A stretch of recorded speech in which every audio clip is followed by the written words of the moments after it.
नमस्कार, times now Bharat पर आपका बहुत बहुत स्वागत है। आपके साथ मैं हूं राकेश पांडे। शाम के 5 बजने वाले हैं। वक्त हो गया है देश के सबसे पसंदीदा डिबेट शो राष्ट्रवाद का। राष्ट्रवाद यानी देश से बढ़कर कुछ नहीं। महाकुंभ पर दुष्प्रचार करने वालों को क्या आज सीएम योगी आदित्यनाथ ने एक्सपोज कर दिया। महाकुंभ पर विपक्ष लगातार सनातन विरोधी बयानबाजी कर रहा है और सवाल यह भी कि हिंदू एकता से डर क्या, तभी बौखलाहट में फालतू मृतकुंभ और चुनाव आयोग के लिए कैंसर जैसे बोल बोले जा रहे हैं। आज यूपी विधानसभा में सीएम योगी ने विपक्ष के हर सवालों का जवाब दिया। योगी आदित्यनाथ ने विपक्ष पर महाकुंभ को लेकर दुष्प्रचार करने का आरोप लगाया। अखिलेश यादव से लेकर ममता बनर्जी तक, लालू यादव से लेकर खड़गे तक योगी ने सब पर प्रहार किया और विपक्ष को सनातन का पाठ भी पढ़ा दिया। दूसरी तरफ विपक्ष सनातनी एकता से इतना डर गया है कि अब चुनाव आयोग को कैंसर बताने पर तुला है। आज इसी मुद्दे पर डिबेट, लेकिन सबसे पहले आप रिपोर्ट देखिए।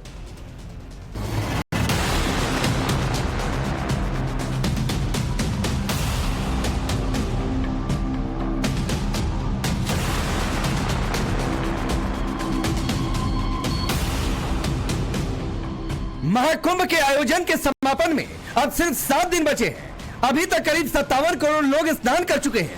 हिंदू एकता की बड़ी झलक महाकुंभ में दिखाई दी है। महाकुंभ पर सवाल उठाने वाले विरोधियों को आज सीएम योगी ने करारा जवाब दिया। यूपी विधानसभा में सीएम योगी ने अखिलेश यादव से लेकर ममता बनर्जी तक, खड़गे से लेकर लालू तक, साथ ही महाकुंभ पर फैलाए जा रहे दुष्प्रचार करने वालों पर करारा प्रहार किया। नेपाल का वीडियो महाकुंभ के साथ, झारखंड की किसी घटना को महाकुंभ के साथ, या देश के अंदर के किसी अन्य दुर्घटना को जूसी के साथ जोड़ करके दुष्प्रचार करके अफवाह फैलाने का जो कार्य हो रहा था, कौन लोग थे? और इसीलिए मैं कहना चाहूंगा कि बड़ा हसीन है इनकी जवान का जादू। लगा के आग बहारों की बात करते हैं। जिन्होंने रात में चुन चुन के बस्तियों को लूटा, वही नसीबों के मारों की बात करते हैं। सीएम योगी ने सबसे पहले समाजवादी पार्टी पर हमला बोला, अखिलेश के बयान गिरवाए, सपा के सोशल मीडिया हैंडल का जिक्र किया, अखिलेश यादव के अकबर के किले वाले बयान पर भी पलटवार किया। आपके बारे में मान्यता भी है कि आज के समाजवादियों के बारे में, तो जिस थाली में खाते हैं उसमें छेद करके फिर जाते हैं। और ये जो आप लोगों के बारे में मान्यता है, उसी के बारे में मैं आपसे कहना चाहूंगा। पहले दिन से ये चर्चा, पहले दिन से ये अफवाह और इस प्रकार का दुष्प्रचार आपके द्वारा निरंतर होता रहा। लगातार अगर समाजवादी पार्टी के सोशल मीडिया हैंडल को देखें, वो आपके संस्कारों के अनुसार भाषा का प्रयोग भी करते हैं और जिस प्रकार की भाषा का उसमें प्रयोग किया जाता है, मुझे लगता है किसी भी सभ्य सोसाइटी के लिए वो भाषा कभी शोभा नहीं देगी। आप लोगों के अपने संस्कार हो सकते हैं, आप लोगों का अपना व्यवहार हो सकता है। आपके अध्यक्ष ने कहा कि हम मांग करते हैं कि अकबर का किला, जो बिल्कुल संगम नोच पर वहां जो वट वृक्ष है, उसकी पूजा करते हैं। सरस्वती नदी भी वहीं से निकलती है। आप देखिए, यानी अक्षय वट का नाम भी उनको नहीं मालूम। सरस्वती कूप को सरस्वती नदी कहते हैं। ये आपका जनरल नॉलेज है। सीएम योगी ने लालू यादव, ममता बनर्जी से लेकर तमाम विपक्षी नेताओं के महाकुंभ पर दिए विवादित बयान पर भी पलटवार किया और विपक्षी नेताओं के बयान को गैर जिम्मेदाराना बताया। आप ही के एक सहयोगी श्री लालू यादव जी कह रहे हैं, अरे ये सब कुंभ का क्या कोई मतलब है, फालतू का कुंभ है। यानी सनातन धर्म के इस महायोजन को फालतू उनको दिखाई देता है। और इनके एक और सहयोगी उससे भी 2 कदम आगे आकर के कहती हैं कि महाकुंभ मृत्यु कुंभ में बदल गया है। ये क्या है? ये क्या है? मल्लिकार्जुन खड़गे, कांग्रेस के नेता, अध्यक्ष, कहते हैं कुंभ भगदड़ में हजारों लोग मारे गए। इस प्रकार के गैर जिम्मेदाराना बयान समाजवादी पार्टी, कांग्रेस, आरजेडी और टीएमसी के नेताओं के द्वारा सनातन धर्म के जुड़े हुए सबसे बड़े आयोजन के प्रति दिए गए। सीएम योगी सदन में आक्रामक दिखे। योगी ने विपक्ष की सोच को संक्रमित बताया, साथ ही साथ अखिलेश यादव के महाकुंभ में लगाई डुबकी पर भी चुटकी ली। आपकी प्रवृत्ति है, क्योंकि हम लोग इस बात को मानते हैं कि संक्रमित व्यक्ति का उपचार हो सकता है, संक्रमित सोच का उपचार नहीं हो सकता। उसका कोई उपचार नहीं, वो अपने आप ही टूटता रहेगा। और इसलिए इस महान आयोजन को करने का अवसर हमारी सरकार को प्राप्त हो। और मेरा यह मानना है कि महान कार्य को 3 अवस्थाओं से गुजरना पड़ता है। याद रखना, उपहास से, विरोध से और अंततः स्वीकृति से। और स्वीकृति का इससे बड़ा प्रमाण क्या हो सकता है कि समाजवादी पार्टी के राष्ट्रीय अध्यक्ष भी जो शुरू से विरोध कर रहे थे, अंततः चुपचाप जाकर के डुबकी लगाए। योगी आदित्यनाथ ने विपक्ष को सनातन का पाठ पढ़ाया और कहा कि अगर सनातन का सम्मान करना अपराध है तो उनकी सरकार इस अपराध को करती रहेगी। महोदय, मैं ये जानना चाहता हूं कि क्या सनातन धर्म का अनुयायी बनना या सनातन धर्म के किसी आयोजन को भव्यता के साथ करना क्या कोई अपराध है? उस आयोजन को उन सीमाओं के साथ, उस आस्था को सम्मान देकर के आगे बढ़ाना क्या कोई अपराध है? और अगर अपराध है तो हमारी सरकार इस अपराध को कर रही है और आगे बढ़ेगी। क्योंकि हम लोग ये मानते हैं सनातन धर्म इस देश का राष्ट्रीय धर्म है।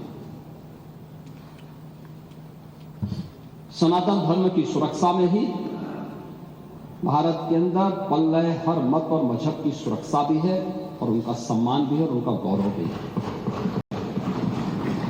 और सनातन धर्म की सुरक्षा विश्व मानवता की सुरक्षा की गारंटी भी है। योगी ने विपक्ष पर पलटवार किया, लेकिन विपक्ष महाकुंभ पर इसलिए हमलावर है क्योंकि महाकुंभ में हिंदू एकता साफ साफ दिखी है। इस हिंदू एकता का ट्रेलर हरियाणा, महाराष्ट्र और दिल्ली और यूपी के उपचुनाव में साफ साफ दिखा। अब साल भर के भीतर बिहार और बंगाल में चुनाव है। विपक्ष हिंदू एकता से इतना आग बबूला कि अभी से चुनाव आयोग को कैंसर बताने में जुट गया है तो कोई चुनाव आयोग को मरा हुआ बता रहा। लोगों का विश्वास जो है चुनाव आयोग से उठता चला जा रहा है। जो विश्वसनीयता जो चुनाव आयोग की है वो लोग दिन प्रतिदिन जो है हर चुनाव के बाद खोते जा रहे हैं। आप देखिएगा पूरी तरीके से जब मैच होता है तो 2 टीमों के बीच में मैच होता है, उसमें अंपायर भी होते हैं, दर्शक भी होते हैं, खिलाड़ी भी होते हैं और ख़ास तौर पे चीयर लीडर्स होती हैं आजकल। तो अब चुनाव आयोग का जो है वो बीजेपी के चीयर लीडर हो गए हैं, दर्शक भी नहीं बन गए। अंपायर तो दूर की बात है, चुनाव आयोग जो है बीजेपी का चीयर लीडर के तरह काम कर रहा है। और ये लोकतंत्र के लिए, संविधान के लिए चुनाव आयोग कैंसर बनता जा रहा है। अगर मेरे पे कहीं सफ़ेद कपड़ा मिल गया होता तो क्योंकि इलेक्शन कमीशन मर गया, मैं सफ़ेद कपड़ा उन पर पहना देता। अब सवाल है, क्या हिंदुत्व से डर तभी विपक्ष झूठ और नफरत की फैक्ट्री चला रहा? क्या विपक्ष को वोट बैंक के लिए हिंदुत्व और महाकुंभ का विरोध करना मजबूरी बन चुका है? सवाल यह भी कि क्या सीएम योगी आदित्यनाथ ने भरी सदन में विपक्ष के झूठ को एक्सपोज कर दिया? Bureau report, times now Bharat. तो चलिए, आपने रिपोर्ट देखी, आपका परिचय मैं आज के मेहमानों से करवाता हूं। शिवम त्यागी स्टूडियो में मौजूद है, भारतीय जनता पार्टी के नेता और प्रवक्ता। अवधेश जी, वरिष्ठ पत्रकार, आपसे थोड़ी देर में जुड़ जाएंगे। प्रियंका भारती है, आरजेडी के नेता और प्रवक्ता। बादल देवनाथ जी, टीएमसी के पॉलिटिकल एनालिस्ट के तौर पर। तारिक खान है, समाजवादी पार्टी के नेता और प्रवक्ता। आप सभी का बहुत बहुत स्वागत है।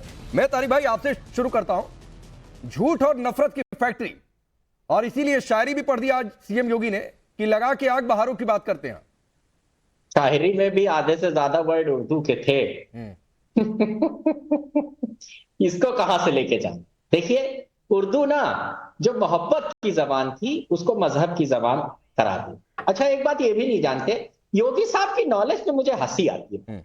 मुसलमानों की जबान अरबी है, उर्दू पैदा यही हुई, अब उर्दू का ही विरोध कर रहे हैं। जब कहा था कि कटोगे बटोगे तो नेक एक रहोगे, नेक रहोगे, वो भी उर्दू का ही वर्ड।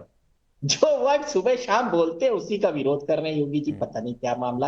अब मैं बता रहा हूं, योगी जी ने कहा कि पानी प्योर है संगम का, या तो फिर जो सेंट्रल पोल्यूशन बोर्ड है उसको इन लोगों को तुरंत बर्खास्त कर देना चाहिए, उसके चेयरमैन को। वो कह रहा है फीटल क्लोरोफॉर्म 100 होना चाहिए, 100 बैक्टीरिया होना चाहिए 1 मिलीमीटर पानी में, वो 2000। तुरंत, जो अभी कल परसों में रिपोर्ट की गई, तुरंत डिसॉल्व कर देना चाहिए सेंट्रल पॉल्यूशन कंट्रोल बोर्ड को, क्योंकि वो अपनी रिपोर्ट में क्लोरोफॉर्म बता रहा है कि वो 2000 है, पहली बात। दूसरी बात, जो महिलाएं, बहनें, माताएं हमारी वहां नहाने जा रही हैं, उनका फोटो बेचा जा रहा है। इस पे सरकार ने क्या कार्रवाई की, इस पे भी जवाब दे। अब सुनिए तारिक भाई, मुझे पता था कि आप घूम फिराकर पहले सीपीसीबी पर आ जाएंगे। अभी हालांकि अलबत्ता फाइनल रिपोर्ट नहीं आई है। अरे नहीं, सुन लीजिए, हाँ, फाइनल रिपोर्ट नहीं आई है, फाइनल रिपोर्ट नहीं आई है। अभी एनजीटी में मामला चल रहा है, फाइनल रिपोर्ट अरे नहीं आई है, फाइनल रिपोर्ट। अरे भाई, अगर ठीक है, कंट्रोल बोर्ड, पोल्यूशन कंट्रोल, हाँ ठीक है ना, आप, मैं उस मीडिया रिपोर्ट से इनकार थोड़ी नहीं कर रहा हूं। अरे तारिक खान, मैं उस मीडिया रिपोर्ट से इनकार नहीं कर रहा हूं भाई। अरे मीडिया, सुन लीजिए पूरी बात। अरे सुनिए, अभी और दिक्कत होगी आपको, पूरी बात सुनेंगे तो। तारिक खान, पूरी बात सुनेंगे, अभी आपको और दिक्कत होगी। कंट्रोल बोर्ड, हाँ ठीक है, यस, अभी सेंट्रल पॉल्यूशन कंट्रोल बोर्ड और यूपी का पॉल्यूशन कंट्रोल बोर्ड दोनों के बातें चल रही हैं एनजीटी में, आने दीजिए फाइनल रिपोर्ट। और मैं आपसे कमिट कर रहा हूं कि फाइनल रिपोर्ट पर भी चर्चा करूंगा। और सुनिए, बुलाइएगा, हाँ, नहीं, सुनिए भाई, पानी और सुनिए ना, 2013 में, नहीं ठीक है, अरे सुनिए भाई, ठीक है, क्या कहिए कि पानी दूषित है, हाँ, आने दीजिए ना फाइनल रिपोर्ट, आने दीजिए, अपलोड होने दीजिए वेबसाइट पर, अपलोड होने दीजिए वेबसाइट पर। तारिक खान, अपलोड होने दीजिए वेबसाइट पर। सुनिए, एनजीटी में जो पोल्यूशन कंट्रोल, हाँ ठीक है, सुनिए, अरे सुनिए तारिक खान, जब मैं बोला करूं कि सुनिए तो सुना करिए, मैं आपको सुन रहा था ना, सुनिए 2013 की रिपोर्ट, और सुनिए, मैं देश के सामने बोल रहा हूं। रुकिए भाई, रुकिए, इतनी बेचैनी नहीं, हाँ इतनी बेचैनी नहीं, रुक जाइए ना।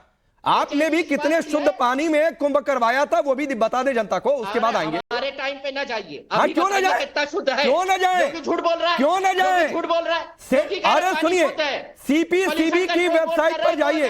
अरे रुकिए भाई, रुकिए, अरे रुकना, तारिक खान रुकिए, सीपीसीबी की वेबसाइट पर पूरे देश में कोई भी जा सकता है। तारिक खान, आपका मन करे तो आप भी जाइएगा, रिपोर्ट डाउनलोडेड है, कहेंगे तो दिखा दूंगा टीवी स्क्रीन पर भी।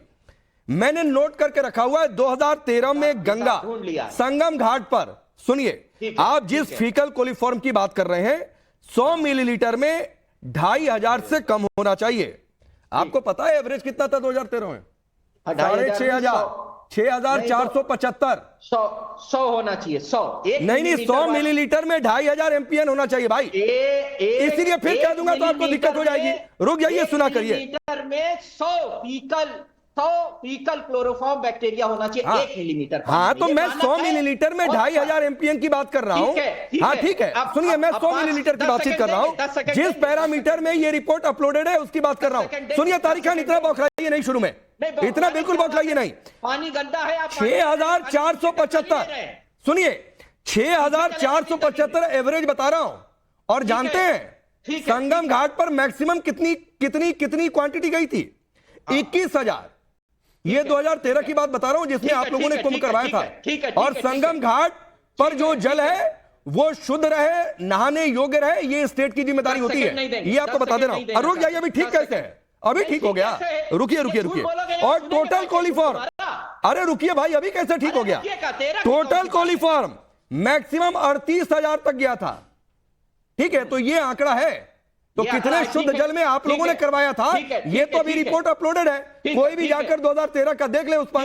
ठीक है, 13 में अशुद्ध था, तो आप भी अशुद्धि में ही नहलवा रहे हो लोगों को। अरे अभी तो रिपोर्ट आने दीजिए ना, कि नहाने योग्य था कि नहीं था, क्या था, कैसे था, आने दीजिए रिपोर्ट, उस पर भी चर्चा करेंगे, चलिए ठीक। भारतीय जनता पार्टी का नहीं तो ठीक है ना। ये फिर नफरत की फैक्ट्री किसने चलाई, झूठ की फैक्ट्री किसने चलाई? छोड़ देंगे, ठीक है, शिवम त्यागी, जो रिपोर्ट अभी आई नहीं उसकी बात कर रहे हैं 2013 पर। 2013 में क्यों जा रहे हैं? गंगा जल में लाशें बह गई, अरे कहां बहकर चली गई पता चला नेपाल के किसी इवेंट का था। फैक्ट्री झूठ की ये चलाएं और उस पर बोलो तो पीछे मत जाइए। देखिए, एक चीज बहुत साफ है कि जिस तरीके से कुंभ को लेकर, कुंभ के शुरुआत होने से पहले से और आज तक लोगों ने एजेंडा चलाया है, गालियां दी है, कुंभ को लेकर अपमानित भाषा का इस्तेमाल किया है, कुंभ में नहाने से पाप नहीं धुल जाएंगे, कुंभ में ऐसे ही सब बेकार की बातें हैं, कुंभ में पैसों की बर्बादी है, कुंभ जो है मौत का महाकुंभ हो चुका है और कुंभ को लेकर जिस तरह का एक नैरेटिव गढ़ा गया है, ये एजेंडा बहुत साफ है कि इनको सिर्फ और सिर्फ कुंभ से नफरत है। अगर आपको लगता है कि अखिलेश यादव कुंभ नहाने अपनी मर्जी या आस्था से गए हैं तो आप बहुत बड़ी गलतफहमी में हैं। एक व्यक्ति जो मर्यादा पुरुषोत्तम भगवान श्री राम का मंदिर जो 500 साल बाद बना हो वहां दर्शन करने ना गया हो, जो आदमी जो है कावड़ में डीजे को बैन करा देता हो, जो आदमी जो है पूजा ना करता हो, आपको लगता है वो उतना आस्तिक है कि वो कुंभ नहाने आस्था की वजह से गए? नहीं। उनकी राजनीति की जो धुरी है, जहां वो जगह जगह जाति ढूंढते रहते थे, वो खत्म हो गई। पूरे देश का हिंदू वहां पर था, उस जन सैलाब और उस भावनाओं को देखकर मजबूरी में वह नहाने गए। वरना इनका काम है सनातन के खिलाफ जहर उगलना, सनातन को गाली देना, सनातन से संबंधित हर त्योहार को क्रिटिसाइज करना, उससे संबंधित हर बात को नीचा दिखाना। बहुत सारी चीजें और भी हुई है और बहुत सारी बातों पर बहस हो सकती है। तारिक अहमद की हैसियत है क्या? किसी और धर्म की मैं बात कर रहा हूं। वहां पर अभी एक धार्मिक गैदरिंग हुई थी जिस पर पूरी दुनिया के 1000 लोगों की जान चली गई। तारिक अहमद से पूछना जरा हिंदुस्तान के कितने गए और उस पर कितनी बातें बोली उन्होंने? इनकी हिम्मत है क्या? या अखिलेश यादव की हिम्मत हो ये बोल दे उस पर? नहीं बोल सकते। कुंभ पर बोलेंगे बढ़ चढ़कर, क्योंकि वहां बोलने की हिम्मत नहीं है। जरा करे गूगल, ये देश जाने दुनिया के एक सबसे बड़े धर्म के सबसे पवित्र स्थान पर 1000 लोगों की जान चली गई, किस वजह से चली गई, क्यों चली गई, और वहां पर हिंदुस्तानी भी थे, उसके बारे में कोई बात नहीं करता। वजह है दरअसल नफरत सनातन से है, नफरत कुंभ से। मैं फिर से कहता हूं, अव्यवस्था की जहां तक बात है, अगर आपको अव्यवस्था पर बात करनी है, बात कीजिए, कोई प्रॉब्लम नहीं है।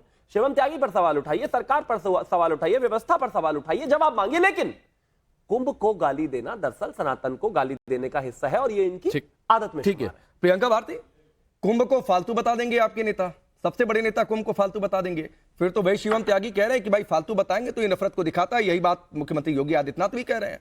और शायद ये हिंदू एकता या 56 करोड़ पार डुबकी लग गई तो भाई दिल्ली महाराष्ट्र हरियाणा वाला हाल कहीं बिहार में ना हो जाए, शायद ये उसका भी दबाव है। फालतू बताया लालू जी, और बिल्कुल फालतू बताएं वहां की व्यवस्था को। मतलब हमारे लोग मर जाएं, बिहारी लोग मर जाएं, किसी की बेटी, किसी का पिता, किसी की पत्नी मर जाए, लेकिन उस व्यवस्था को आप फालतू मत बोलिए। हेल मोदी, हेल योगी करिए तो आप सनातनी हैं। लेकिन कुंभ में कोई लोग जाकर के वहां मर गया, स्टेशन पर मर गया, कहीं भी मर जाए, हेल मोदी होते रहना चाहिए। व्यवस्था के ऊपर चकाचक सलाम ठोकते रहिए, वही हिंदुत्व है। सनातन इनका क्या है मैं बताती हूँ। इनका सनातन है कर्पूरी ठाकुर जी की मां को गाली देना, जगदेव बाबू के हत्यारों को पालना पोसना। इनके सनातन में इनको सिखाया गया है, भाजपाइयों को सिखाया गया है कि स्नेहा कुशवाहा जब बिहार की बच्ची मर जाए, उसकी हत्या कर दी जाए, उसको फांसी लगा करके मार दिया जाए, उसकी बच्ची की लाश तक ना मिले घर वाले को। कहां हुआ यह घटना? बनारस में। लेकिन उस पर सवाल मत खड़ा कीजिए, आप एंटी सनातन हो जाएंगे। नहीं, हमारे लोग प्रियंका जी, चलता रहे। लालू सुनिए, प्रियंका जी, लालू जी की बातों को सबने सुना है भाई। सुनिए, उन्होंने ये नहीं कहा कि व्यवस्था फालतू है, उनका वर्ड में कोट कर रहा हूं, कुंभ का कोई मतलब है, फालतू है कुंभ, ये एग्जैक्टली कोट किया मैंने। वो कहते हैं कि कुंभ की व्यवस्था फालतू। मैं ये सवाल नहीं पूछता आपसे। कुंभ फालतू, ये उनका स्टेटमेंट है और वो बिल्कुल सही बोले, क्योंकि इन लोगों ने उसको सही में मृत्यु कुंभ बना करके छोड़ दिया। जितने लोग जा रहे हैं, मर रहे हैं, उस पर कोई सवाल क्यों नहीं खड़ा हो रहा है? 47 अरे तो कुंभ को फालतू बोल देंगी प्रियंका भारती? आप बोलेंगे किसी दूसरे धर्म के किसी त्योहार को कि फालतू है वो त्योहार? आप बोलिए ना कि व्यवस्था खराब हो गई, व्यवस्था फालतू है, किसी काम की व्यवस्था नहीं है। मैं आरजेडी आप बोल देंगे कि होली फालतू का हो गया, दीपावली फालतू की हो गई। मैं आपके सामने हूँ, मैं दशहरा फालतू हो गया, कुंभ फालतू हो गया। कह रहे हैं कि वो व्यवस्था खराब थी, तो आप किस पर यकीन करते हैं? नहीं, आप व्यवस्था को नहीं प्रियंका जी, मैं बार बार कह रहा हूं कि लालू जी ने कहा है कुंभ का कोई मतलब है, फालतू का है कुंभ। और मैं कह रहा हूं कि अगर व्यवस्था खराब की बात उन्होंने कही होती, आगे पीछे जरूर कही है उन्होंने, लेकिन अगर ये लाइन होती तो मैं आपसे पलटकर ये सवाल नहीं पूछता। खैर शिवम, आपसे कुछ कहना चाह रहे हैं, सुनिए फिर रिप्लाई करिएगा। सुने नहीं है बयान, उन्होंने यही कहा। मैं कुछ बहुत सीधी बात है, कोई लाभ नहीं है इस बात का, एक दूसरे के ऊपर बोलने का। ठीक है प्रियंका जी, 30 सेकंड दीजिए, कुछ कहना चाह रहे हैं शिवम, सुन लीजिए फिर रिप्लाई करिए। एक ही चीज कहना चाहता हूं, भाषा की मर्यादा, और मुझे लगता है कि भाषा की सुचिता की ज्यादा बात करने की यहां पर आवश्यकता ही नहीं है। लालू प्रसाद यादव ने ना अव्यवस्था पर, ना कुंभ की बदइंतजामी पर, ना कुंभ की नाकामी पर कोई सवाल नहीं उठाया। उन्होंने कहा फालतू है कुंभ। अगर आप में दम है किसी भी और धर्म के किसी और त्योहार को कुंभ को फालतू कहकर दिखाइए जरा, दिखाइए क्या कर आप ये फालतू की भाषा। उन्होंने ऐसे कह दिया, वैसे कह दिया। अरे जैसे कहा पब्लिक डोमेन में है भाई, जैसे कहा पब्लिक डोमेन में, जैसे कहा पब्लिक डोमेन में, भाषण मत दीजिए, सीधा सीधा बताइए। तो ये कोई तरीका है क्या कि कुंभ फालतू है? मतलब कह दीजिए कोई और धर्म फालतू है, जहां टोपियां लगा लगा कर पहुंच जाते हो, कहिए वो फालतू है, कहिए वो फालतू है, नहीं कह सकते। आपको चुनाव दिखाई दे रहा है तो बस तुष्टिकरण में घुसकर कुछ भी कहना है किसी को, कुछ नहीं कहा उन्होंने व्यवस्थाओं को। अव्यवस्थाओं को अव्यवस्था कहा जाता है, सीधा भाषण दिया जाता है। कुंभ में अच्छा वो वहां पर भगदड़ भी थी तो उसमें भी अगला पिछड़ा था। गजब कहानी है भाई। भगदड़ जब होती है अगला और पिछड़ा देखकर नहीं होती है, भगदड़ जब होती है अगला और पिछड़ा देखकर नहीं होती है। और कितने पिछड़ों पर कितना अत्याचार किया आपके अपने जमाने में, साधु यादव से लेकर उस तमाम लोगों ने। यहाँ भाषण मत दीजिए, कितना पिछड़ों का ख्याल करा देखा है इस देश में। पिछड़ों के नाम पर अकेले लालू प्रसाद यादव और तेजस्वी यादव नहीं लगे इस देश में, और भी बहुत लोग हैं पिछड़े। अपनी सत्ता को थोड़ा खोलिए और पिछड़ों को कुछ फायदा दीजिए। कैसे दर्द होगा? कुछ नहीं होगा, कोई कुंभ फालतू नहीं है। अव्यवस्थाओं पर बोलना है तो अव्यवस्थाओं पर बोलिए, इधर उधर भाषण मत दीजिए, इधर उधर भाषण मत दीजिए, कोई लाभ नहीं है उसका। इधर उधर भाषण मत दीजिए, कोई लाभ नहीं है उसका। है या नहीं है? अपने बस की बोलना है नहीं कि किसी और पर टिप्पणी करके देखिए, ऐसी तो पता चल जाएगा क्या होता है। सुनिए सुनिए प्रियंका भारती मैडम, सुनिए। महिलाओं के बारे में वो बात ना करें जिनके राज्य में चंपा विश्वास हुआ हो, बस कृपया करके ऐसी बातें मत कीजिए। अभी और पोल पट्टी खुलेगी, क्या करती थी सरकार आपकी, तो अच्छा नहीं लगेगा, रहने दीजिए। कहा ना, जिसकी सरकार ने चंपा विश्वास के साथ क्या क्या किया है गूगल कर लेगा, देश जानता है अच्छे तरीके से। महिलाओं के जितने बड़े पुरोधा हो देश जानता है अच्छे तरीके से, और क्या क्या किया है बिहार में देश जानता है अच्छे तरीके से। बात ठीक है प्रियंका जी मैं आता हूँ, बादल ठीक है प्रियंका जी मैं आता हूँ। मैंने कहा ना पहले भी इस पर आप ही से बातचीत हुई है कि भाई किसी दूसरे धर्म के त्योहार को कोई फालतू बता दे, है किसी में इतनी हिम्मत, सियासी हिम्मत कोई दिखा पाएगा इस देश में? नहीं दिखा पाएगा, क्योंकि फिर अलग अलग नारे लगने लगते हैं। सनातन बतियाते हैं, मेरे सामने सनातन हमारा बुद्ध पर शुरू होता है और अम्बेडकर पर खत्म होता है, याद रखिएगा। सनातन सीखना है तो सम्मान करना ही चाहिए, बिल्कुल अच्छी बात है। नहीं हम सनातनी हैं, बुद्ध का भी सम्मान करते हैं, अम्बेडकर का भी सम्मान करते हैं, कोई बुराई नहीं करते हैं, लेकिन यहाँ से शुरू होकर देखिए आप किसको क्या कह रहे हैं। ठीक है, नहीं ये आपकी परिभाषा अलग है कि बुद्ध से जाकर अम्बेडकर पर सनातन समाप्त हो जाता है। ये कौन सी परिभाषा है? नहीं अवधेश जी, ये कौन सी परिभाषा है जरा बताइए। वो जो कुछ भी बता रही है ना, उससे आपकी बात प्रूफ होती है कि ये वाकई कुंभ का ही विरोध है। क्योंकि महात्मा बुद्ध तो हमारे लिए 24वें अवतार है, हमको तो कोई दिक्कत नहीं, लेकिन महात्मा बुद्ध महात्मा बुद्ध सुनिए प्रियंका जी, कोई ऐसा नहीं एक सेकंड अवधेश जी, एक सेकंड सुनिए। प्रियंका भारती सुनिए। प्रियंका भारती जी आप प्लीज, मैं आपसे रिक्वेस्ट कर रहा हूं, यहां पर सबका सम्मान है, आप अपने शब्दों का ध्यान रखिए मैडम। ये सड़क पर इस्तेमाल किए जाने वाले शब्द यहां पर टीवी चैनल पर देश के सामने मत इस्तेमाल करिए, ठीक है? तो अभी सुनिए अवधेश जी को, ये बेशरम झूठे ये बातें नहीं सुनिए। महात्मा भाषा देखिए, नहीं सुनिए, वो एक हमारे देश में एक दौर था कि महात्मा बुद्ध को भी इस देश के लेफ्टिस्टों ने, सो कॉल्ड सेकुलरिस्टों ने, उनको भी अनिश्वरवादी घोषित कर दिया, जबकि उनका पूरा ज्ञान जो है मनुष्य के मोक्ष की दृष्टि के, हम साल्वेशन कैसे पाएंगे उसका एक रास्ता उन्होंने दिया था। देखिए, जब आपका भविष्य असुरक्षित लगने लगता है, जो कुछ आप सोचते नहीं है वो होने लगता है, तो व्यक्ति असंतुलित और घबराहट में ऐसे बयान देता है। अब इस समय क्या हुआ है कि आरंभ से विपक्ष ने एक नकारात्मक दुष्प्रचार महाकुंभ को लेकर के किया। केवल बीजेपी की आलोचना करनी होती, वो अलग पक्ष था, लेकिन लोग चाहे भले वहां मृत्यु हो गई और हृदय विदारक थे और उसके लिए जिम्मेवारी तय होनी चाहिए, सजा मिलनी चाहिए।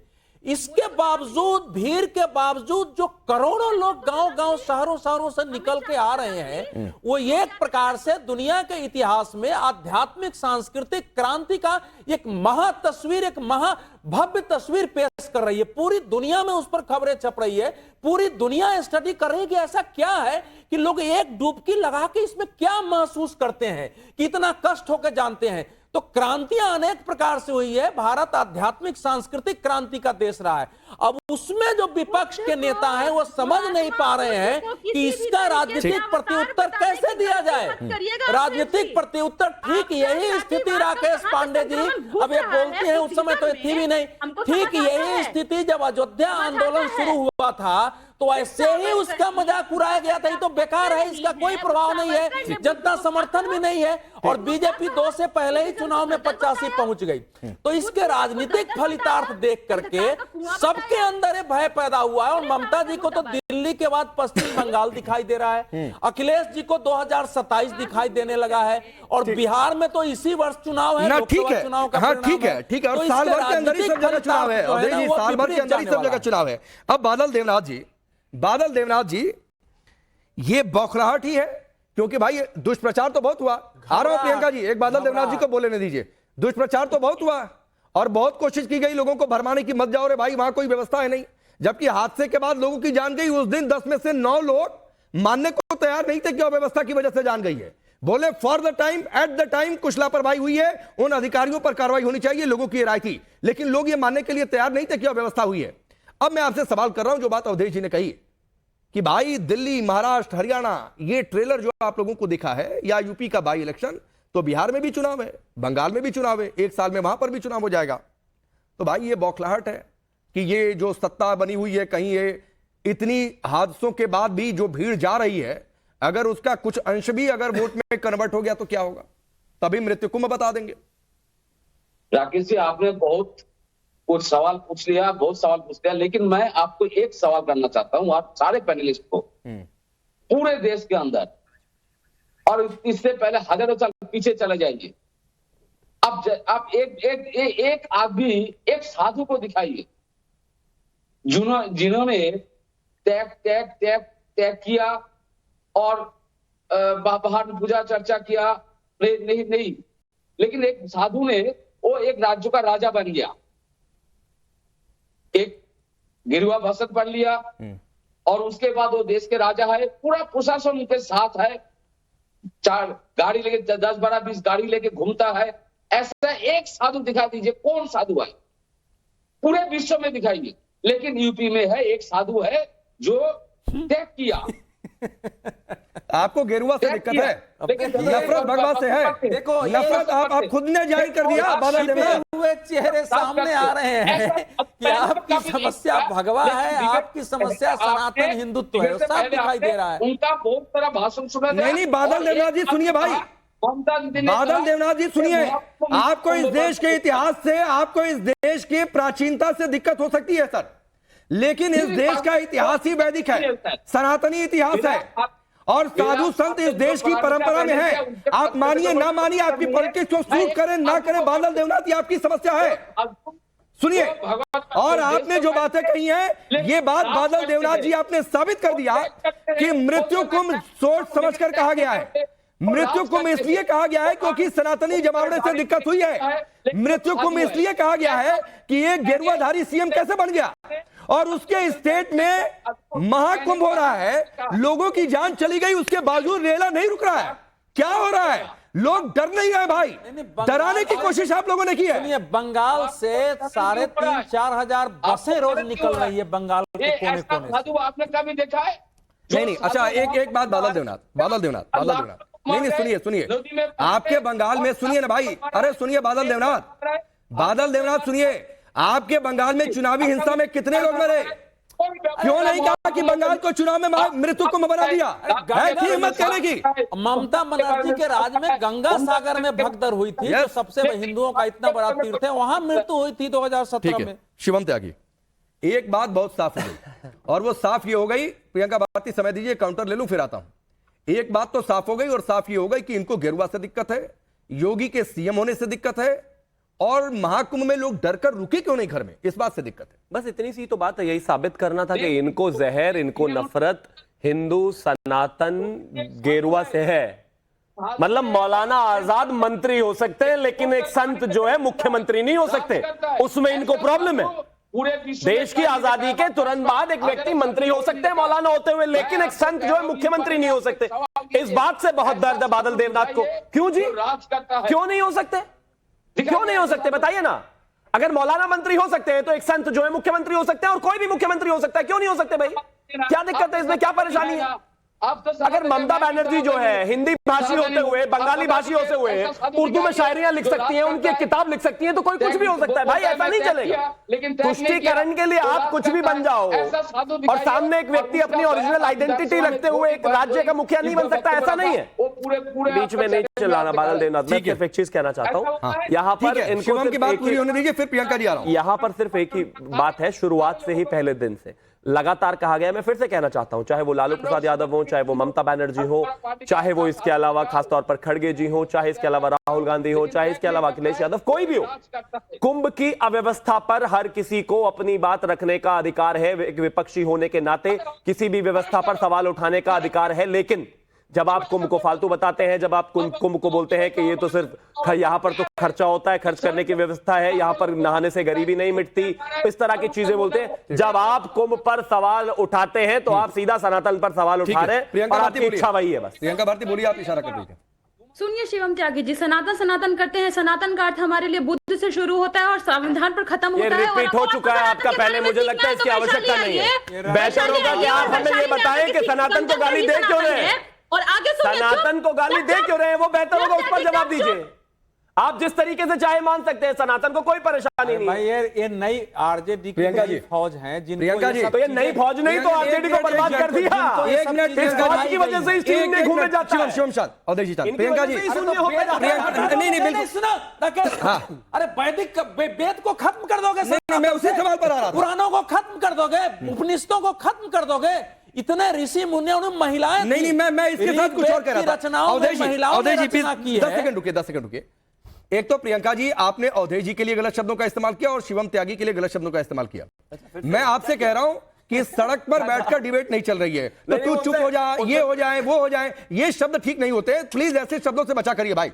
मैं आपसे हाथ जोड़कर रिक्वेस्ट कर रहा हूं, मैं सबसे रिक्वेस्ट कर रहा हूं। ये राष्ट्रीय चैनल पर है, आप एक बड़ी पार्टी की प्रवक्ता हैं, तो उस मर्यादा का भी ध्यान रखिए। मैं बहुत श्योर हूं कि आपकी पार्टी सिखाकर आपको नहीं बैठी होगी। ट्विटर पे वन लाइनर चल जाता है, फिर वो ट्विटर पे जाकर माहौल बनाया जाता है इसका। ये देखिए मैं एक सवाल पूछ रहा हूं, मैं एक सवाल पूछ रहा हूं, आती नहीं, ज्ञान मैं एक सवाल पूछ रहा हूं, समझ है नहीं, मैं एक सवाल पूछ रहा हूं, पार्टी का बंटाधार कर दिया, जीरो कर दिया, मैं एक सवाल पूछ रहा हूं, गड्ढे में डाल दिया आरजेडी को। ऐसे एक लाइन इन्हीं की भाषा की वजह से ही तो पार्टियां बर्बाद हुई है। समय खत्म हो जाएगा, यही है बर्बाद करने वाली। और है कौन? शिवम एक लाइन, प्रियंका भारती सवाल सुनिए, प्रियंका भारती सवाल सुनिए, प्रियंका जी सवाल सुनिए। अवधेश जी ने जो बात उठाई, बुद्ध और अंबेडकर तक आपने बोला आपके लिए सनातन परंपरा का ये मतलब है। रुक जाइए, बुद्ध और अंबेडकर का हम सम्मान करते हैं, रुकिए भाई, पूज्य है दोनों, लेकिन क्या वेदों की, पुराणों की, जो देवताओं की परंपरा रही है, आप कह रही है कोई मतलब नहीं है उसका?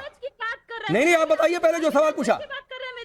मुझे ये बताएं, ओपी धनखड़ को जो व्यक्ति बोला था कि बिहार से महिला, नहीं वेद पुराणों का कोई मतलब है कि नहीं? या आपके लिए सनातनी परंपरा में वेद पुराण देवता नहीं आते हैं? वैसे लोगों को ऑब्जर्वर बनाने वाले लोग हमसे लैंग्वेज से बात कर रहे हैं, लैंग्वेज की बात। बस मैंने कहा ना, इन्होंने बंटाधार करने का ठाना हुआ है। जब तक आरजेडी को बिल्कुल मिट्टी में नहीं मिला देंगे, जब तक चैन से नहीं बैठेंगे, आराम से नहीं बैठेंगे, ये इनकी भाषा ही तो बर्बाद कर रही है इनको। नहीं मैं प्रियंका भारती फिर आपसे पूछ रहा हूं, तो सोचते होंगे कि ये प्रियंका भारती, ये पार्टी को बर्बाद करने वाले ठीक है। प्रियंका भारती, प्रियंका भारती रुक जाइए, शिवम रुक जाइए, इसीलिए हर बार जीरो घूम जाता है। प्रियंका जी समय कम है, कंपटीशन गाली देना है और कुछ नहीं। शिवम रुक, आज इसको गाली, कल उसको गाली, ठीक है शिवम, ऐसे नहीं होता। शिवम आप स्टूडियो में रुक जाइए। प्रियंका भारती जाते जाते सवाल का जवाब दे दीजिए। आपने कहा बुद्ध और अंबेडकर, तो क्या वेद पुराण देवताओं की, इनकी कोई परंपरा नहीं है सनातन की? आप ये कह रही है सनातनी परंपरा से बाहर है? अब सुन लीजिए, वेद पुराण की बात कर रहे हैं, मैं किस वेद पुराण को यकीन करूं किस पे, जो मुझे जाति व्यवस्था में अछूत बताता है? यजुर्वेद, अथर्ववेद, ऋग्वेद, आप इनको नहीं मानती हैं? भगवान विष्णु उनके अवतार आप नहीं मानती हैं? आप यजुर्वेद, अथर्ववेद, ऋग्वेद पर आप यकीन नहीं करती हैं? आप रामचरितमानस पर यकीन नहीं करती हैं? नहीं कहाँ करेंगे? अजीब स्थिति है। ये सनातनी परंपरा की परिभाषा है, पढ़ाई नहीं है ना आपको। ये सनातनी परंपरा की परिभाषा प्रियंका भारती जी ने दी है कि ये वेदों पर यकीन नहीं करेंगे, रामायण, रामचरितमानस, हिंदू धर्म ग्रंथों पर यकीन नहीं करेंगे। सबका मजाक, ये गलत परिभाषा और जो बादल देवनाथ आपने कही है, इसीलिए बार बार पुष्टिकरण का सवाल उतारिए, बौखलाहट की बात आती है। अवधेश जी वक्त कम है, लेकिन ये चर्चा अभी बहुत आगे चलने वाली है। आप सबका बहुत बहुत शुक्रिया।